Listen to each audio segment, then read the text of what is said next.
छत्रपति संभाजीनगर में आरएसएस के नाम नोंदणी अभियान को लेकर विवाद खड़ा हो गया है। संघ स्वयं सेवकों ने वंचित बहुजन आघाड़ी के आरोपों को सिरे से खारिज किया है। दरअसल छत्रपति संभाजीनगर में आरएसएस के 100 वर्ष पूर्ण होने पर कॉलेज स्तर पर नाम नोंदणी अभियान चलाया जा रहा था। इसी दौरान वंचित बहुजन आघाड़ी के कार्यकर्ताओं ने स्टॉल पर पहुंचकर गाली गलौज और धमकी दी। बाद में पुलिस ने मामला दर्ज कर लिया। संघ स्वयं सेवकों ने कहा कि सदस्यता अभियान संविधान द्वारा प्रदत्त मौलिक अधिकार है और इस पर किसी का रोकना अनुचित है।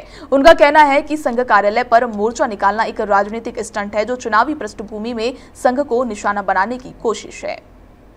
आपल्याला माहिती आहे की राष्ट्रीय स्वयंसेवक संघाला 100 वर्ष पूर्ण झालेले आहेत आणि त्या निमित्ताने पूर्ण भारतभरामध्ये विविध कार्यक्रम उपक्रमांचं आयोजन होतं। तर संघामध्ये विविध विभाग असतात, त्याच्यामध्ये महाविद्यालयीन विभाग सुद्धा असतो तरुणांमध्ये काम करण्यासाठी। तर या महाविद्यालयीन विभागाच्या अंतर्गत एक आरएसएसचा एक विद्यार्थ्यांमध्ये जरा नावनोंदणी होण्यासाठी जॉइन आरएसएस नावाचा एक उपक्रम सुरू होता आणि तो उपक्रम विविध महाविद्यालयाच्या कॅम्पसच्या बाहेर स्टॉल लावून विद्यार्थी कार्यकर्ते तो उपक्रम आपल्या छत्रपती संभाजीनगरमध्ये करत होते। तर या ठिकाणी पॉलिटेक्निक कॉलेज, इंजिनिअरिंग कॉलेजच्या समोर असा उपक्रम चालू असताना शांततेने व्यवस्थित तर काही कार्यकर्ते आले वंचित बहुजन आघाडीच्या अगोदर, त्याच्यानंतर अन्यही काही कार्यकर्ते दुसऱ्या ठिकाणी आले आणि त्यांनी त्या कार्यकर्त्यांना त्या ठिकाणी विरोध केला। त्यानंतर त्यांना शिवीगाळ केली। त्यानंतर ते सर्व बंद करण्यासाठी सांगितले आणि बंदही केली। तर त्यामध्ये राष्ट्रीय स्वयंसेवक संघाने अधिकृतपणे कुठेही प्रतिक्रिया व्यक्त केलेली नाही।